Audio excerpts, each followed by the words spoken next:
প্রিয় ভিউয়ার্স, আসসালামু আলাইকুম। আমি আজকে একটা মেসেজ দিতে চাই।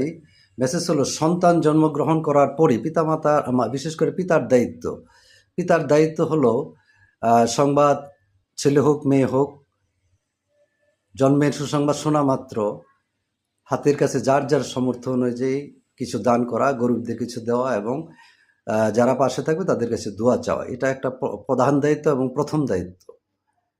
তো সে ঐতিহাসিকভাবে একটা ঘটনা আমি আপনাদের বলতে চাই।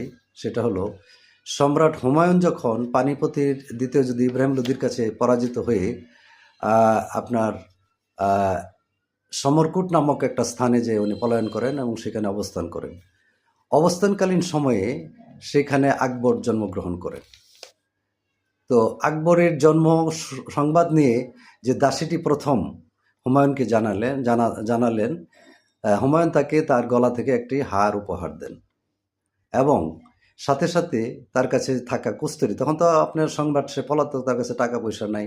তখন উনি কী করলেন, তার যে কস্তুরীটা ছিল সেই কস্তুরীটাকে সবাইকে বিলি করতে বলেন, সবাইকে দান করতে বলেন এবং সবার কাছে উনি দোয়া চান যে আমার সন্তান যেন কস্তুরীর মতো সুঘ্রাণ ছড়ায়। তো পরবর্তীতে আমরা দেখতে পেয়েছি যে সম্রাট হুমায়ুনের দোয়া কিন্তু কবুল হয়েছে।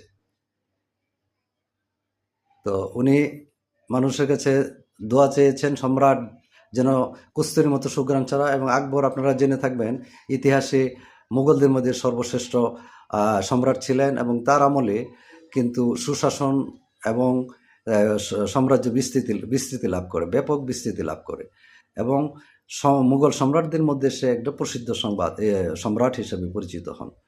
আমি এটি বলতে চাই যে পিতামাতার এই সামান্য যার যার সামর্থ্য নিয়ে দান করা, এটা সন্তানের জন্য সেই সময় দোয়াটা কিন্তু কবুল হয়।